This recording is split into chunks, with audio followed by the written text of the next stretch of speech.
Thank God it's Friday! Happy Friday, everybody. It's a wet, soggy one down here in Miami due to the tropical storm. I don't think it's turned into a hurricane. I think it's just still a tropical storm. But we're live today with a special guest, one of my rock stars. So I am inviting her. I don't know how to ask her to join. Okay, request to join, Jacq. Or I guess I can invite you. Here we go. There, invite. Okay. She should be popping in here in a minute. There she is. Hey, Jacq, let's pose with a smile so we have a good frame, right? Okay, cool. So welcome, Jacqueline Shorts. That's your full name. Yes. And I just wanted to celebrate you today. You're my rock star of the week, but also of the last year.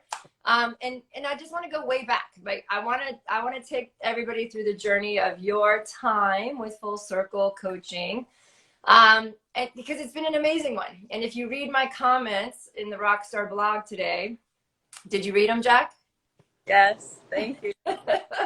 You know, I truly am so incredibly proud of you, right? I couldn't have asked for a better assistant coach. And I feel so lucky for the last 2 years to have brought someone onto the team that was so interested in learning everything that I have to offer and actually going through every single one of my programs, from swim essentials, bike essentials, run essentials, nutrition essentials, strength and stretch essentials, and you also educating me a little bit more with the big lifts, the big 6 lifts, and you bringing to the table all your education in exercise physiology too.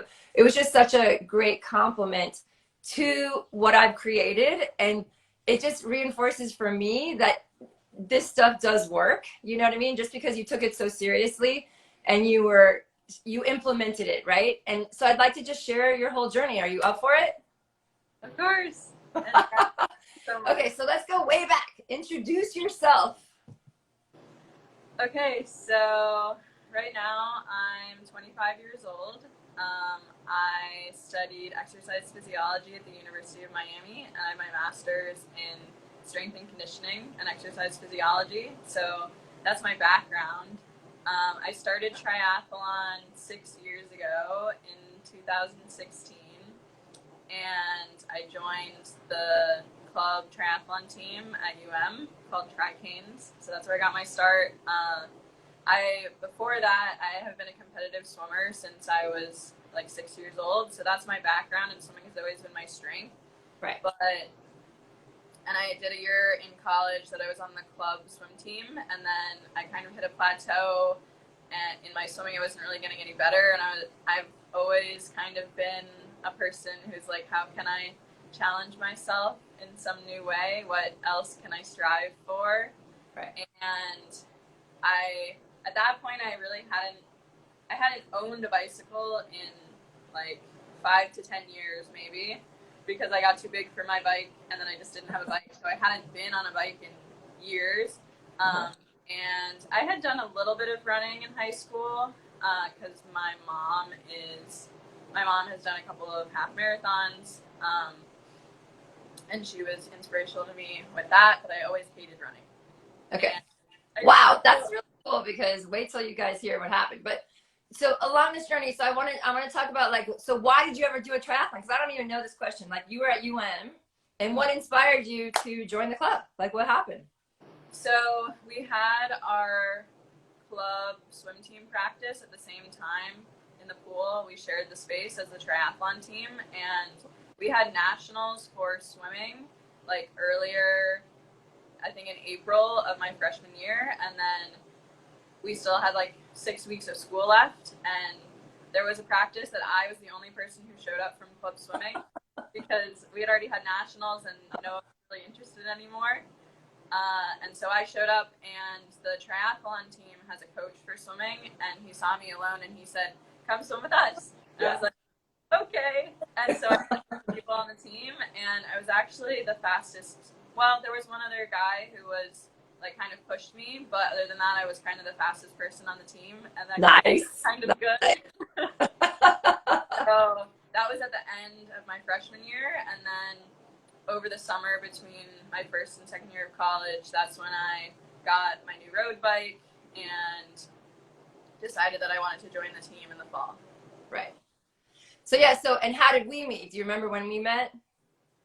Yes, we met because some of my teammates, I wasn't actually at this race, but some of my teammates in like 2019, I think, traveled to a race in Sarasota, and you approached them after the race and asked if we were interested in coaching.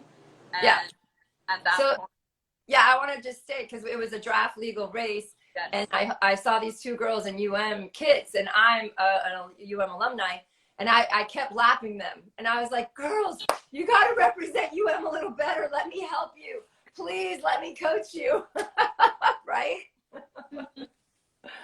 So then we kind of connected, and there was a small possibility that I would coach the UM team, but then they didn't want to pay me. So I was like, sorry, can't do it, right? Pretty much that's what it came down to. But that's where you and I met, right? Yes. Yeah. And so, I didn't think anything of it. You moved on with your life. I was doing my own thing. And then you reached out to me, right? Mm-hmm. So after that, I guess it was like maybe 2 years later when I was done with my master's.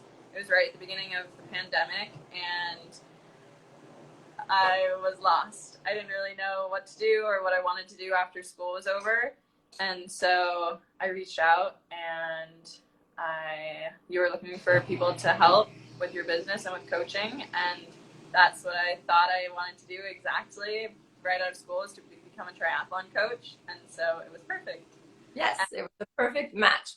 Yeah, so Jacq came in, and I literally had, we put her into the process of being an athlete, so that, because when you are being taught something, unless you can teach it, you really don't know it. You know what I mean? Like, that's a fact for everything. You do not know anything better than if you're able to teach it back to somebody else, whether it's the instructor or somebody else. So that was really important for me for you to experience the swim evaluation, the video analysis as an athlete, not as a coach, but it was like an added bonus that you were both, right? So it really, really, and I feel like it helped you learn even more, just because you were a swimmer, you were a triathlete. In how many triathlons had you done before you came to Full Circle Coaching? Like a lot, right? Yeah, like 15, I think. Yeah, that's a lot, right? So you would have been considered an experienced triathlete.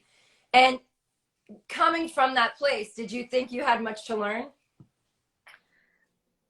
I honestly didn't think I had that much to learn, and Right. I was very wrong, because I had already experienced racing, and I had my master's degree in exercise physiology, and so that was something that I totally did not expect, is to come into something new and learn so much and have that opportunity. And I agree with the experience, having an experience to be able to learn something.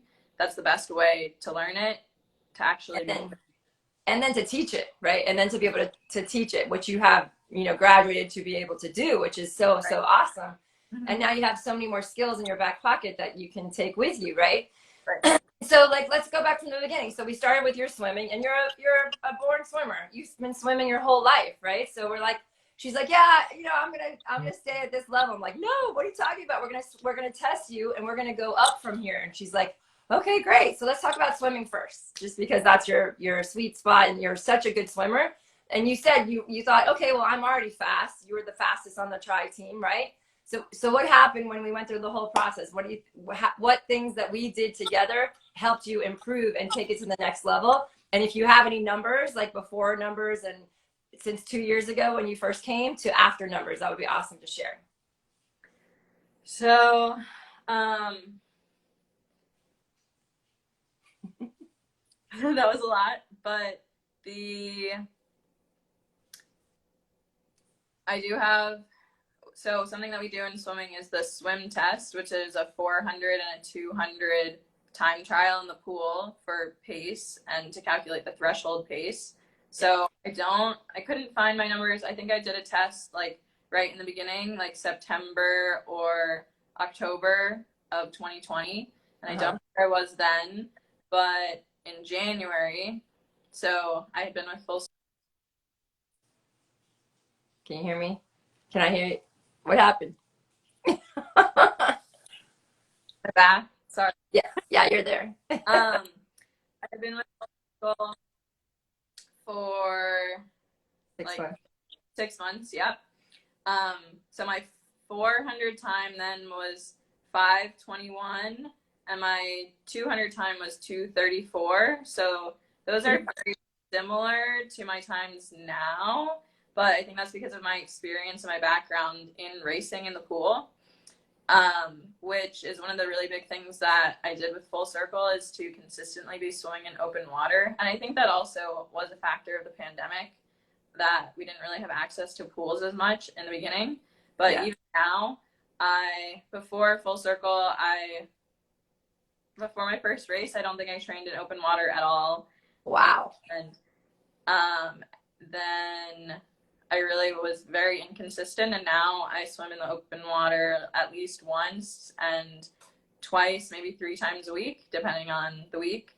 Right. And that has had the biggest impact on transferring my speed in the pool to transferring my speed in races. And so I think before, I don't actually have paces. Well, I did look up recently my times from when I competed in collegiate nationals, and like for the mile swim, I think I was swimming at like a 1:45 or a 1:50 pace. Oh, wow. And now my most recent sprint race, I swam 1:20 per 100 pace. And then last year when I competed in 270.3s, my swim pace was like 1:20 something, 1:20, I want to say 1:23 or 1:28 per 100, but definitely 1:30. So that's a longer distance race than the Olympic, which was the collegiate nationals, and I'm much faster now. Yeah. I mean, that honestly, for me, for you, has been the biggest improvement. We did video analysis a lot in the pool, and you know, you have some quirky habits, right? And we're not going to change those 100%. Like, you know, you do this thing with your wrist and whatever, but that doesn't affect you so much because you're able to transfer the speed anyway and do it from the pool to the open water. But I don't want anybody to hear this and think, oh, I need to only swim in the open water. Would you say you still swam in the pool and you did your speed work in the pool, but it was just the skill of practicing the speed work in the pool and then going to the open water and also doing speed work there, right? And everything that we did in the open water, we do in the pool. So because people think, oh, it's a triathlon, I have to swim in the ocean, I should only swim in the ocean. And that's just a big mistake. Would you agree with that? I do agree. We were talking about the pool actually this week, that you can't get away with doing one or the other. You have to have both, because in the pool, I think it's a lot easier to control your paces. And so when I have a workout that I'm like, I need to hit these paces, I know that I need to be in the pool. And then if it's getting closer to my race, then I know that I want to be practicing doing intervals and practicing the conditions of open water. The race skills that you're going to be using. And you have a really big race coming up. What are you training for right now? Yes, I do. In a couple of weeks, I'm traveling to Montreal for World Championships in the draft legal sprint.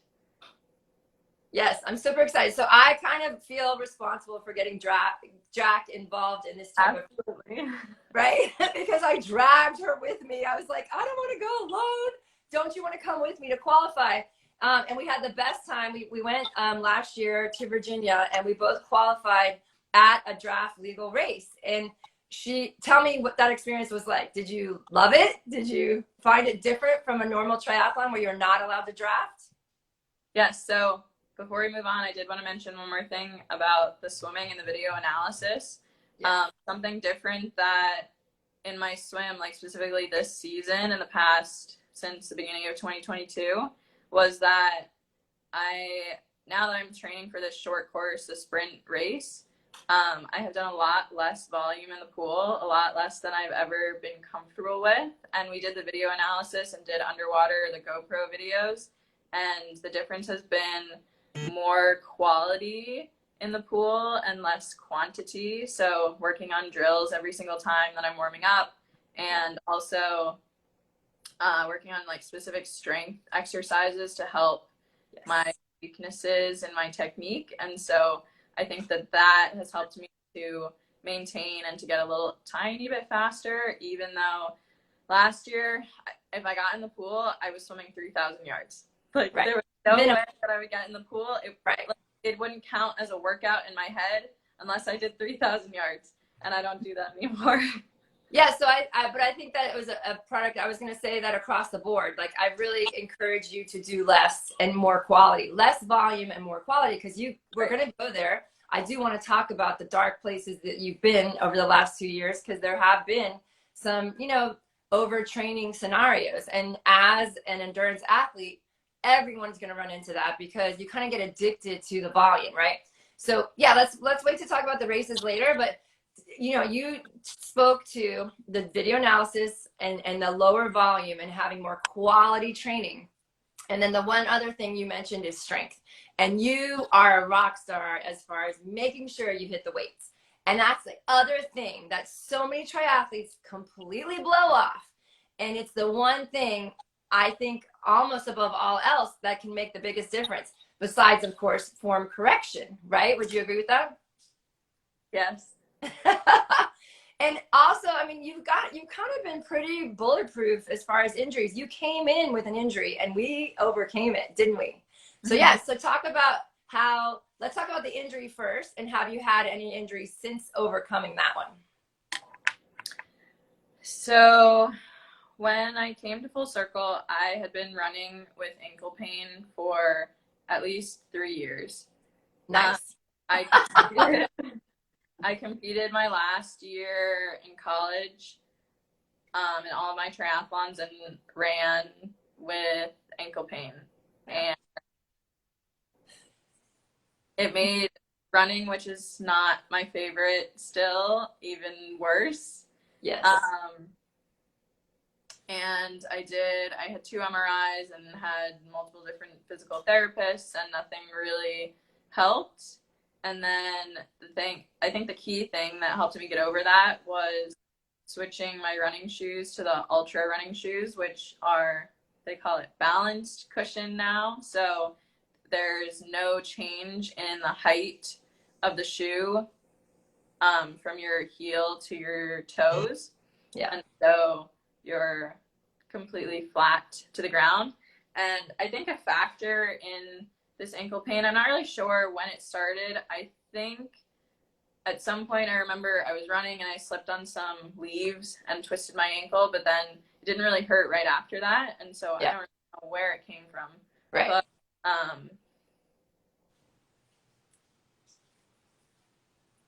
I lost my train of thought.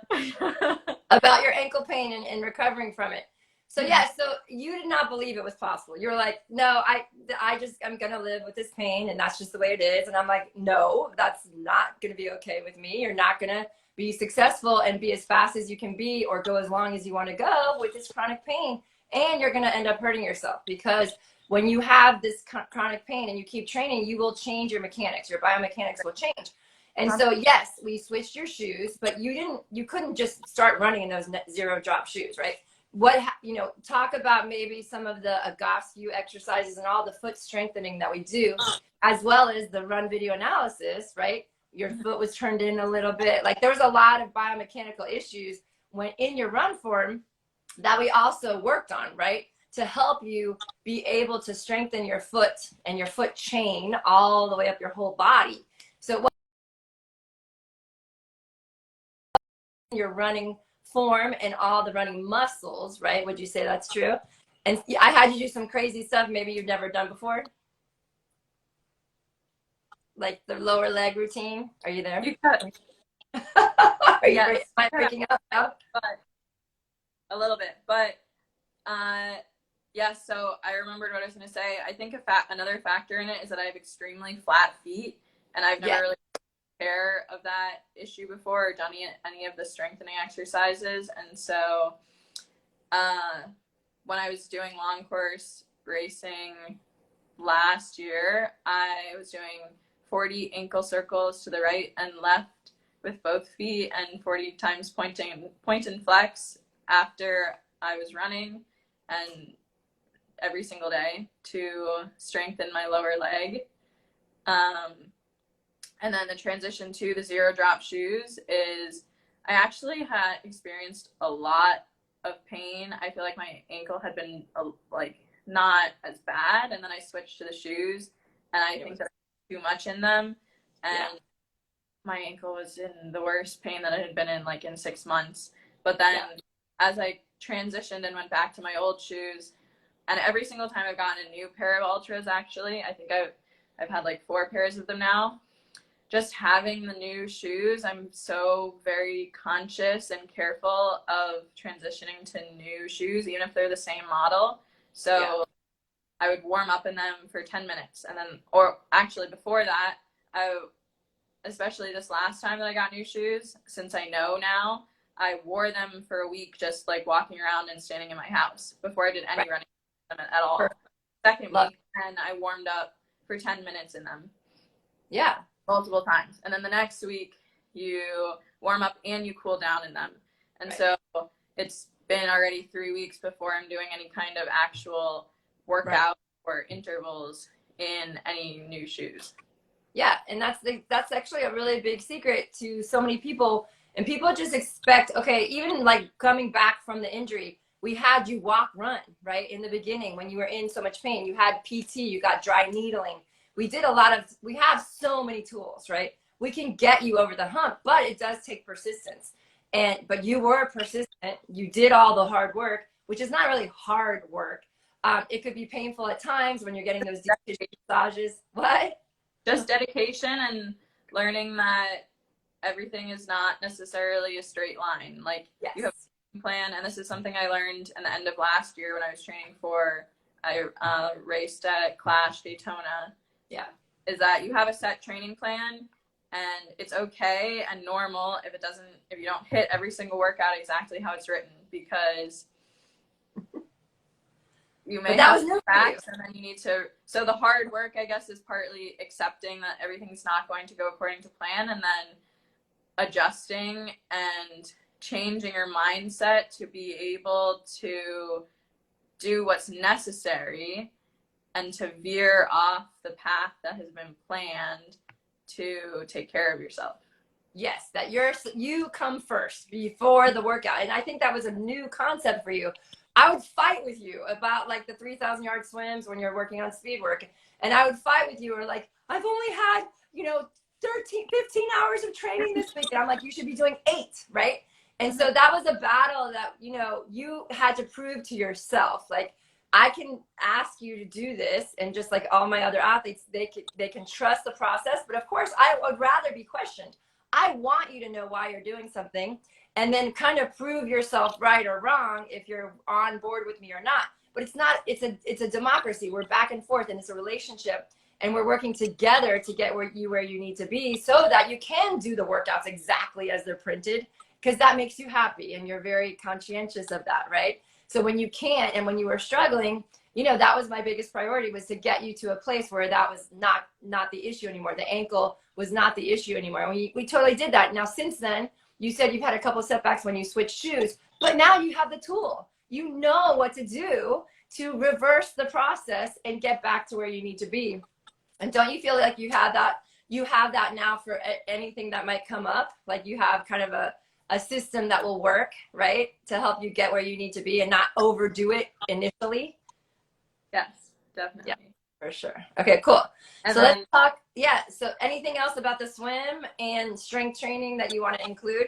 Now, Jacq does do heavy weights, right? And that's a huge, she periodizes her training, right? So what we're talking about is a functional training for swimming, biking, running.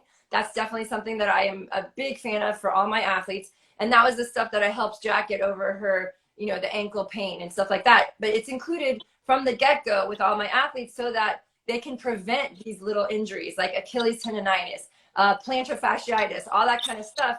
Those can be handled not with heavy weights, but these functional movements like your toe yoga, right? And your lower leg routine. But let's talk about weights, because I feel like that's a huge reason why you've been able to stay so rock solid and go long course or short course, just because you've done that heavy lifting. Would you agree with that too? Yes, for sure. Specifically this year, like since January, I knew because I had this big goal that I'm competing at the end of this month on an international level that I wanted to be really committed and do things right. And I think I I really enjoy weightlifting, and that's something that I hear with the athletes is that not everybody, like, it's boring to them, or they don't enjoy it. And so I think I'm lucky that I really do enjoy it, and that's why I've been doing it so much. Right. But I started the year with kind of triathlon causes a lot of muscular imbalances. Specifically, the biggest one is all triathletes have extremely tight hip flexors and weak glutes just because of all the forward motion that we're doing, being on the bike and running. Yeah. And that is a huge detriment to performance. Yes. And so I have that too. And also, it's just most people in America have this because we sit all the time in our cars at work. And so that was one of my main goals. And I had realized it was harder for me to keep up with my strength training last year when I was long course because of the volume and the time that you have to put in to train. It's longer hours on the bike or running. Yeah. But I did notice that I would get, like, I had IT band syndrome and pain whenever I wasn't committed to doing my strength training. I had more pain, and because of those muscular imbalances. And so I noticed when I would start to go back to doing it, I felt so much better, and I felt like I functioned better. And so that's been really good this year to be able to commit to that. And right now I've been doing like a strength block. And so that's considered anywhere from like 6 to 10 repetitions of an exercise of heavier weights. And I've been keeping track of my weights also. I think that that's something, whenever you keep track of numbers, we do it like for pace, for swimming, for power on the bike, and pace for running. Whenever you pay attention to the numbers, they improve because you're giving them energy. Yeah. And it's like a commitment. And I think before this year, I would go into the weight room and kind of just pick a weight. And I'm not one of those people that, like, you see people in the gym, they have their notebook and like their weight diary and they go write it down. I had never really done that, but this year I decided that I was going to keep track. And so progressively each week I've been increasing my weights and keeping track and staying more accountable on that. So it is something enjoyable for me, but also you reap the benefits in your performance, because we're gonna talk about how you so that strength training, besides all the speed work and all the form work and all the video analysis and all the power tests, all that kind of stuff, everything contributes, but the strength training has definitely helped you get to your next level, right? So just to tie it all into a little package, don't neglect your strength training. And the older you get, the more important it is, okay? And you will actually get more energy from strength training and reducing. So if you're right now, if you said there's no chance of you strength training because you just are training swimming, biking, and running too much, it's worth it to drop a swim or a bike or a run or maybe 2 of each one every single week to include the strength training, and your performance will improve. Even if your form or your video analysis, you haven't done any of that stuff, your strength, if you have strength, you will improve 100%.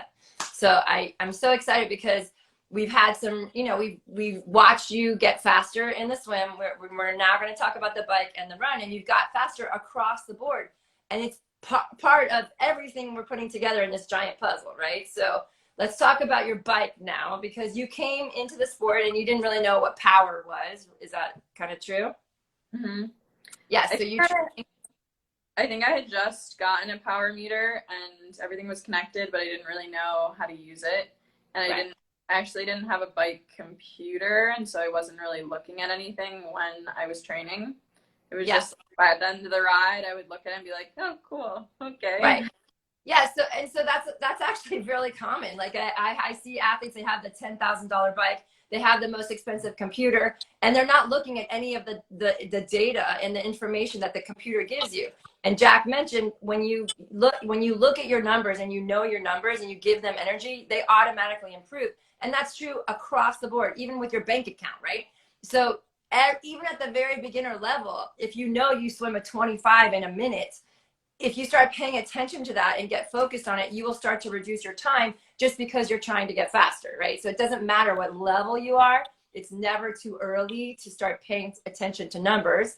And power training, I got trained by Hunter Allen many years ago in power meter, and it was what helped me get the fastest on my bike than I had ever been in the shortest period of time. So I constantly am recommending using power because it's a real-time number. When you produce power on the bike, there's no response to the work. It is the work that you're doing. Whereas when you train by heart rate on the bike, it's a response, and there's a delay in the response. So sometimes if you're tired, if you had too much caffeine, if you did a big heavy weight workout, your numbers will not be where they need to be. Whereas power is power is power. Whether you're tired, whether you had caffeine, whether you didn't sleep, it doesn't matter. So power is always power, and having that number to look at is the best way to get faster and stronger on the bike. So we did that with you, and let's talk about your numbers. So when you first started. So in September of 2020, my FTP was 167. So what is FTP? Functional threshold power. Do you want to tell them, or do you want me to? I tell them. So FTP is it's functional threshold power, and theoretically it's the power that you could hold for if you go all out for threshold is 45 to 60 minutes. Is there a difference for the bike? Is it like if you do a 20K time trial? A 40K time trial. Yeah, that's perfect. Yeah, so that's a great description but we don't want you to go out and do a 40K time trial because it's exhausting, and that's like an hour of effort, right? So we do a shorter test with full circle athletes. We do 2 by 8 minutes, or for a more advanced athlete, we would do a 20-minute power test.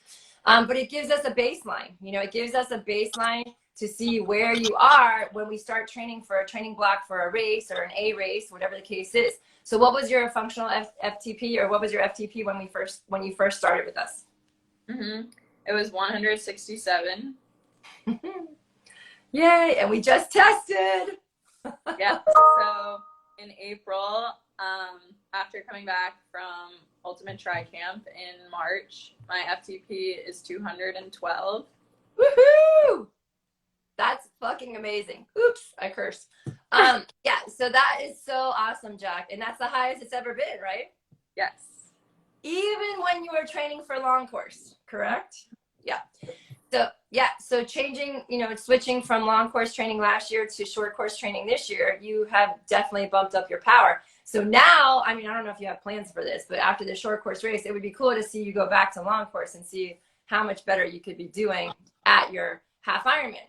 So way to go on that. And was there anything else? Also, you got a tri bike. That also does help, right? Well, both of these tests were on my road bike.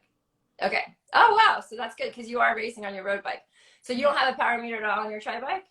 I do, but I haven't been on my tri bike that much recently because the race is going to be on my road bike. But that power test from April was higher than other power tests on my tri bike because previously I had when I tested both of them around the same time, I had higher numbers on my tri bike, but this test for my road bike has been the highest of any test on it. Very, very cool. So let's talk about, before we move on to the run, actually let's talk run, and then we're going to talk about long course last year and then sprint triathlon this year. Okay, so anything else about the bike besides the amazing improvement in your FTP? Mm-hmm. I think that something in the past couple months is that I've been really using my power numbers, and I'm able to hit my intervals on the road previously I was, and I'm still a little bit anxious and nervous about going fast on my bike outside. It's scary, and I'm still working on being comfortable drafting, which is a huge part of the race coming up. Yeah. But I think that was something that I overcame, is that I never used to be able to hit. I had my zones, but I would never actually hit them on the road because I was too nervous to push hard. Right. On the street. Yeah, so that is definitely a skill, because it's scary out there. I mean, the truth is, it's very scary out there. There's cyclists passing us all the time. You're passing other cyclists. It can be mayhem. And when you're doing a VO2 max interval at all out, you got to be aware of all that and be able to deliver your numbers. But that's what happens in a race. So the more you practice it outside, the more you're going to be able to accomplish it during the race itself, right? And we went through the blocks, all the blocks of training. We do tempo training, low RPM work. We do VO2 max work. We do lactate threshold work. And then we repeat those blocks of training. And every time, and then we retest. And that's how we build the recipe to get your numbers bigger and or faster. And when you see the numbers improving, what happens to you? What do you see? Does it motivate you more to hit your training when you see your numbers going from 167 to 212? I mean, that's such a huge jump. Like, are you more motivated than ever to keep going? Yes. Yeah. And it's a little intimidating. After I did my power test and my FTP was above 200, I was like, what? Is that possible? I don't know. I can't do this. But then the next week I went and I did my intervals and I was like, okay, just believe in science, because that's what my education is in. I'm like, okay, I believe it. And then I went out and I did my intervals and I hit the numbers that the workout asked for. And right. So it's super motivating to see that is actually possible. Yeah, that's awesome. I'm so proud of you too. Okay, so let's talk about running, because we already talked about you had injuries, but let's talk about your actual speed and the fact that you don't like to run, right? And it's been like kind of Achilles heel, no pun intended, because you have had some huge progress in your run. Like, do you remember your fastest 5K when we first started? So actually we did kind of like a mock triathlon in Key Biscayne this summer, right when I started with Full Circle, because there weren't any races. Oh, that's right. So we kind of had our own race. That was in August of 2020. And my time for the 5K that day, I think we did like transitions, but it wasn't like a real race scenario. Yeah. So I feel like it was a little bit more relaxed. Yeah. But I did my 5K in 29 minutes and 30 seconds, which is like 9:30 pace. Right. I looked at my average heart rate also, and it was 181. No way. And now my last race, in like a month ago, my 5K was, my PR 5K is 23:10. Off the bike. Yes, off the bike, which is 7:30 pace. And I had the same average heart rate. That is so amazing. And did you ever believe that you could be that fast? No. That's so awesome, right? So you didn't even know the potential that you had. And how many track workouts were you like, ugh? Every single track workout. But it was fun when we were together, right? When we were trained together. It's always great when you have other person to run with. It does help you, especially when you're doing those Sufferfest workouts. Yeah. But especially when you know that's huge. That is so huge. That improvement is just like so massive, and you're not done. I told you I want to get you down to a 21-minute 5K, and it's totally possible. How old are you, Jacq? 25. You're such a baby. Yes, so we're not stopping. You got to keep going. You got to get that 21, right? It's totally possible off the bike. So let's talk about last year before we get to this past year's success in short course, because you did have some amazing success the first year in long course, right? So you did your first half Ironman in the spring of 2021, right? So talk us through that.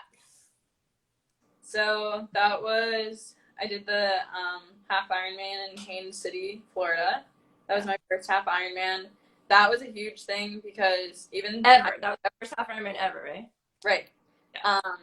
I signed up for it, I think December of the year before. And when I signed up, I kind of didn't really believe. I was like, I don't know if this is going to happen, but if there's ever going to be a time that I'm going to do this, it's going to be now. And Right. so I signed up. I think most of my doubt was anchored in the run and if my ankle was going to stand up to all the training. Yeah. So that was an amazing experience to cross the finish line. I think my time, it was 6 hours and 18 minutes. Yeah. After that race, I don't know that I really celebrated it as much as I should have as such an amazing accomplishment because I was not really happy with my time. Of course. One of the biggest things that now as a coach and with people doing their first half Ironmans, that's my biggest advice is to, obviously we always predict times for logistic reasons, for fueling and for just knowing how long you're going to be on the course to prepare for the day. Yeah. But on race day to actually let go of that and just take in the experience and think about the journey of all the training, and then the race day is like a celebration of all of that. And so to really be present and to enjoy it and to not put so much pressure on the result or on the time. So yeah. That's what I like. Life, you know, life is about the journey, not the destination. You know what I mean? And that's why I love triathlon so much, because it brings that right to the forefront every single time we do that race. You know what I mean? Because you're not going to always have the perfect race. I mean, in fact, you're rarely going to have the perfect race because there's so many logistics that could go wrong. It's not one sport, it's three. It's actually its own sport, right? With three different components, plus nutrition, plus transitions, plus the weather, right? There's so many components, right? So just embracing that time, you know, that moment across the finish line and feeling about that sense of accomplishment, that is what is the biggest gift. And sometimes when you're so focused, on the time, you literally ruin the moment, right? And sometimes you need a little head bump. We'll get to that in a minute. And I was just really proud of you for you did say you were bummed out, but then you realized, hey, you know, that was my first one. I know I'm going to improve. And then I do want to talk about how things did get bad there for a while. I mean, you were seriously overtrained. Yeah. So this is the dark side of triathlon that no one talks about. But you know, it's an addicting sport, and volume can become an addiction, and it can literally deplete you so much and you're not even aware of it, right? So why don't you talk about, like, you know, kind of what happened, because it was real. After that race, I decided that I wanted to race the 70.3 at Clash Daytona, which is in December. And so I had 8 months until then, and I didn't really have any plans to be racing until then. I knew I was going to do something, but I didn't really have any plans. And then all of last summer, I was thinking about, why did I do so much volume? And when you have people that you're training with when you have friends that are training for Ironman, it's very easy to get caught up in the, oh my God, you're doing this crazy thing, I want to be a part of it. Yeah. Because it's fun to go like 100 miles. But right. If that's not the race that you're training for, then there's not much purpose of doing that. Yes. And you can actually literally get burnt out, right? Mm-hmm. Fried is what I like to say, right? Yes. So by the fall of last year, I was extremely depleted, and I actually didn't sign up for Clash Daytona until like 4 to 6 weeks before the race, because I didn't know if I was going to make it. And I didn't sign up for the race just to do it and to do all the training and to maybe deplete myself more and not have have a race that I wasn't so excited about the result. So I wasn't totally confident in signing up for it. But what happened? Yes. So in training for that race, I completely had to shift. Like, as soon as I did commit, I think even after I signed up for the race, there was like a week that I was like, I convinced myself that I wasn't going to go, and I needed to ask the race for, I looked up like the return policy or like the cancellation, if you could defer it, and you couldn't. And then I was like, okay, no, I have to stop. Like, I'm doing this race. I signed up for a reason, and I completely had to change my approach to get the results that I wanted. And I think that's when I started to, my mindset really changed, and I started to incorporate a lot more boundaries into my lifestyle to achieve the huge goals that I was setting for myself. Right. And so there was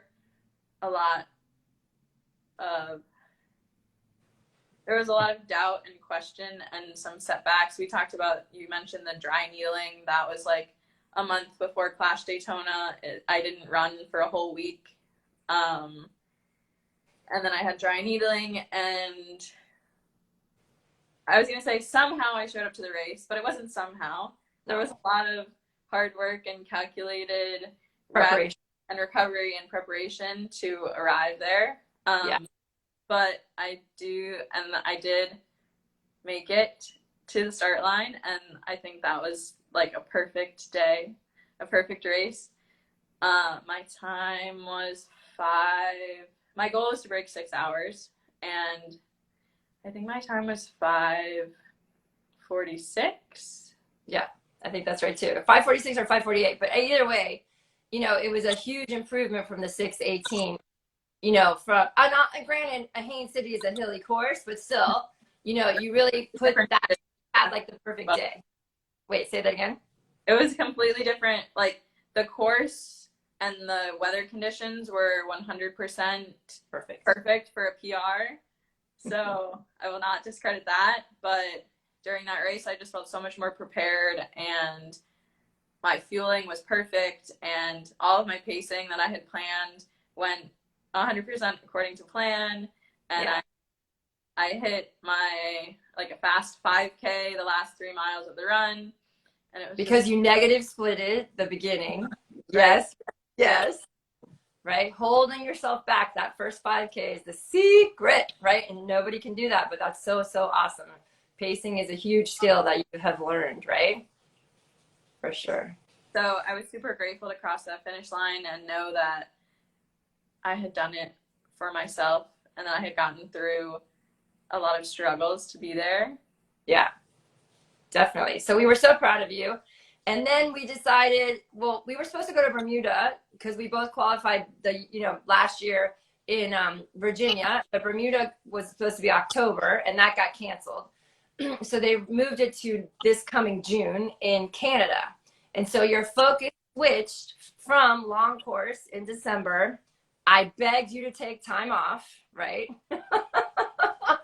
And again, you may have fallen into a little bit of a depression post-race, right? And I want to bring light to this because it's not talked about, but it's real, you guys. When you have even a short course race, it doesn't have to be an Ironman or a half Ironman. If you invest all this time and all this focus into one event and the event ends, you can be bummed out about it and not really know why. You're like, well, wait, I had a really good result, but yet why do I feel so shitty? It's because your body's tired and it needs to rest. And I feel like that after that race, you really got the concept that rest is so important. And you cannot deny yourself the rest you need. Doesn't matter what it looks like on paper, but your body is your body. Everybody's completely different on the amount of rest that they need, right? And so talk to us a little bit about that journey, and then coming through the spring as far as, really making a shift on the volume of training that you've been doing. Yes. So I took some time off after that race and was traveling. But I had trouble while I was traveling because doing all this training, it does become an addiction, and it may not be it could be a bad thing, but I felt like I was craving to be training and to have a structure. Yeah. So when I came back, I did start very slow with, well, incorporating a lot of strength training, like in the beginning of the year in January, and a lot of shorter intervals. So working on my speed first and not distance. Then I got really sick for a week, and so I was bounced back, and I had to restart all over again. Right. Um, And then also during that time, you went through my nutrition program, mm-hmm. right? And so did you learn anything in that program? Yes, I learned a lot. Maybe some things that you were resisting.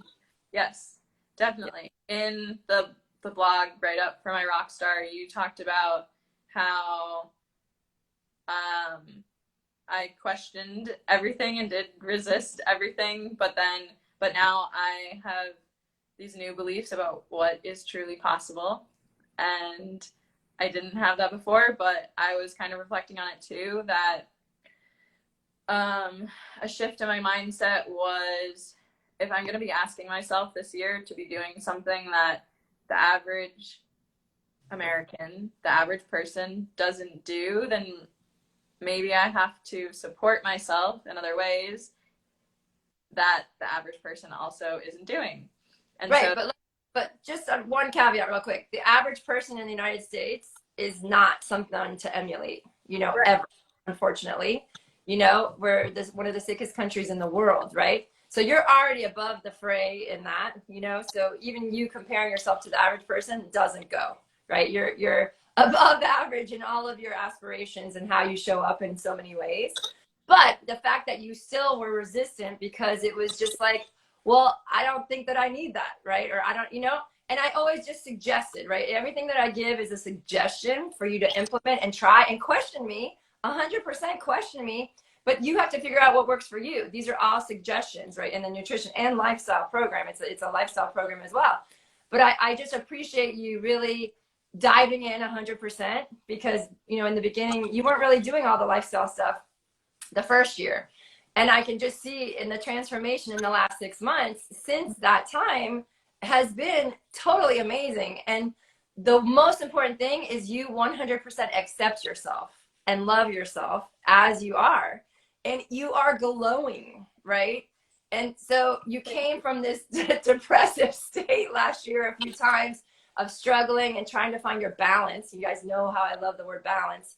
And I'm not saying you're always going to be on the right side or in the middle, right? You're always going to be up or down, but now you have all these tools, right? You found this middle way that you can always return to.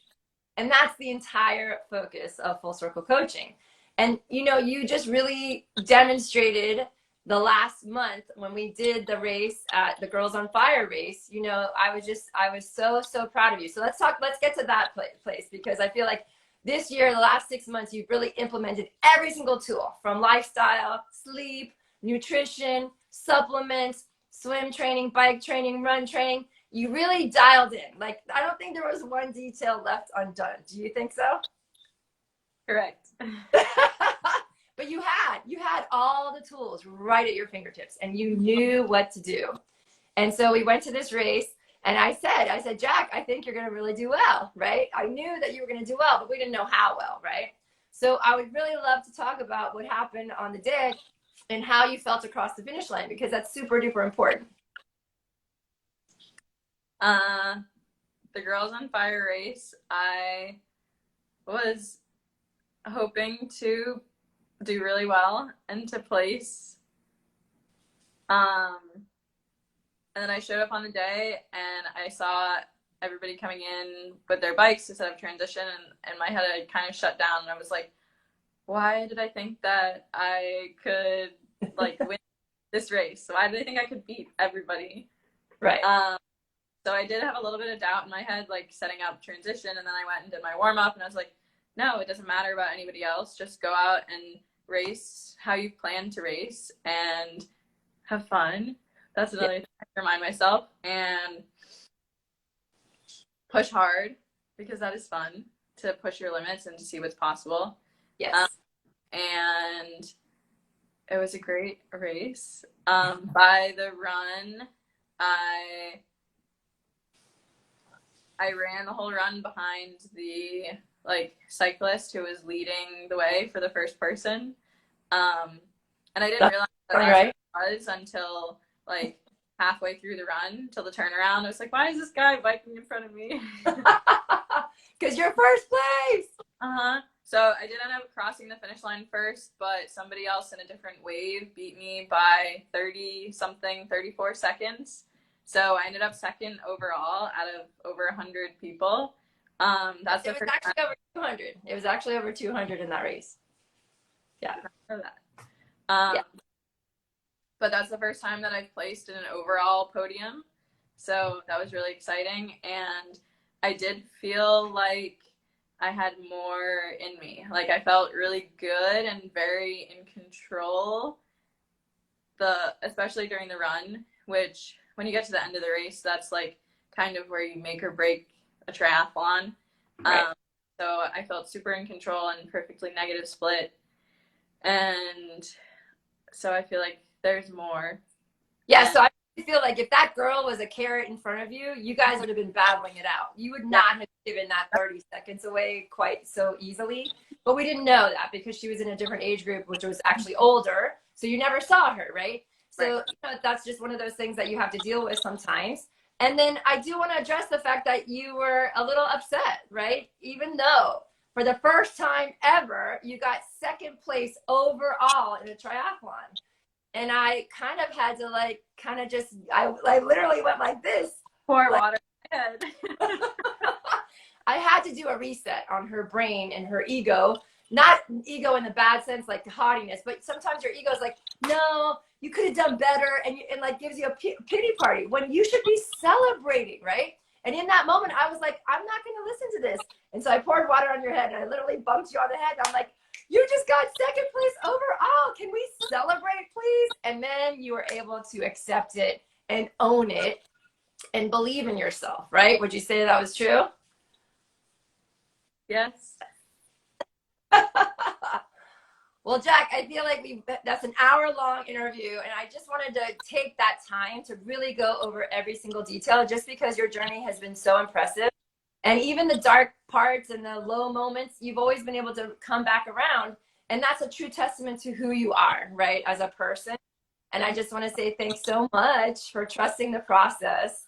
And I'm so proud of you. And no matter what happens at Worlds, I mean, you're going to be competing against everyone in the world in your age group. That doesn't mean you can't show up and do your best, which I know you will. But it really is going to be an afterthought. You know what I mean? Like, I feel like the whole experience is going to be so exciting on an international level. But is there anything else you want to share?